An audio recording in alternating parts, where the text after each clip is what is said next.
On Saturday, May 31st, 2014, in Waukesha, Wisconsin, Morgan Geyser and her friend Nessa Ware of Peyton Leitner spent the day enjoying time at Skateland, having pizza and cake and including a slumber party in a celebration of Morgan's 12th birthday.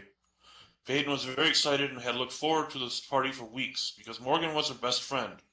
But the following day, Peyton was found crawling out of the local woods, stabbed 19 times and heavily bleeding and near death. And it was a chance intervention of a passerby that saved Peyton's life. What went wrong? Geyser and Wire became obsessed with a paranormal creature. Searching the internet, the girls found instructions on how to communicate with it. They believed these instructions, if followed and they murdered Leitner, the creature would be impressed and grant them the titles of his proxies. They believed by becoming proxies, they would also be granted the opportunity to live in this creature's mansion. And they did believe that this mansion was in the woods where they lured Peyton Leitner and stabbed her. So what was this creature? The girls had become obsessed with an internet phenomenon, Slenderman. Slenderman is believed to be a tall, thin-built, faceless humanoid creature that has tentacles sprouting from his back that preys on children. Slenderman is a supernatural being whose story has been told and retold many times on websites, blogs, and videos. There is also a Slenderman game which helped launch the legend further into popularity. Upon release of Slender, many Let's Play videos helped popularize this creature. However, Slenderman is also well documented as being fictional. In June of 2009, a contest was held on a thread on the Something Awful internet forum. It challenged contestants to edit everyday photos and make them appear supernatural. One such contestant, named Victor Surge, whose real name is Eric Knudsen, created 2 photos that would launch a meme which would evolve into creepypastas, and in time, Slenderman's tale became an internet phenomenon. For his contest entry, Eric Knudsen included the following caption to his pictures that would form the basis of Slenderman's story. "We didn't want to go, we didn't want to kill them, but its persistent silence and outstretched arms horrified and comforted us at the same time. 1983, photographer unknown, presumed dead."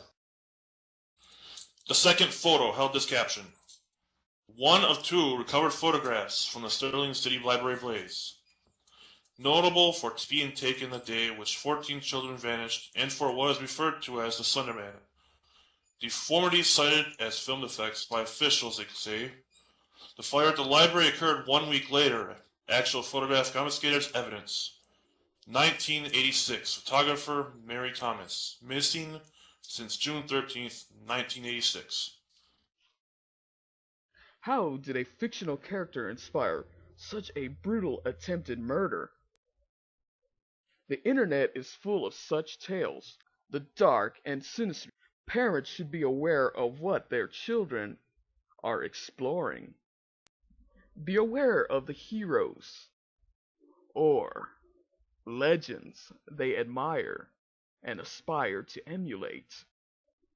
After all, if a creepypasta could inspire such a brutal attack that left young Peyton in the hospital for 6 days and nearly claimed her young life, then what else is out there that could influence your young ones? In the aftermath since the attack, Peyton has turned 13. And as for her attackers, well, now they await trial, and they will be tried as adults for Peyton's attempted murder. Now, this is Wisconsin, of course, which I'm from, obviously, if you guys didn't know. I remember seeing this on my TV a lot, and, well, the first thought I ever had was, why would they even try to do that? But Since this thing happened last year, I haven't heard much since after it, but I really do hope those two kids that were stupid enough to try that should really get tried as adults.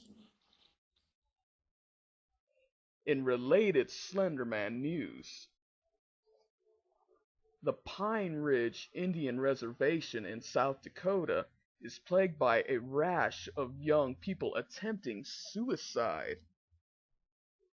Children and young adults between the ages of 12 and 24 have been reported to have tried to take their lives, and in one case, a boy who committed suicide has been claimed to have been influenced to kill himself by Slenderman in the days leading to his death. A youth pastor working on the reservation, John Tubles, had this to say about the situation. It was cold, it was dark, and there was a row of trees with ropes hanging off the branches. I was thankful that we were able to get there without finding anybody hanging from those ropes. Some teenagers were already congregated there, he said, and he urged them to gather around. I counseled them, prayed with them, talked with them, he said. They told him that they were tired of their lives and they had at home no food with parents, all intoxicated, and some were being abused mentally or sexually. While other adults working at the Yos had other theories, strange theories. They call him the Tall Man Spirit, said Chris Carey, a minister who works with youths, some of them suicidal, on the reservation. He's appearing to these kids and telling them to kill themselves. Mr. Steele, who said many Native Americans traditionally believe in a suicide spirit, similar to Slenderman, said young people had been sharing disturbing videos on Facebook that encouraged suicide. One video, he said, gave instructions on tying a hangman's noose. Another directed children to go to a specific place outside the village, saying there were ropes there. Go use them, the video instructed. These are truly strange times, and in strange times, horrors of the unknown crawl into our world and visit with us. Let's hope we all stay safe. Till next time.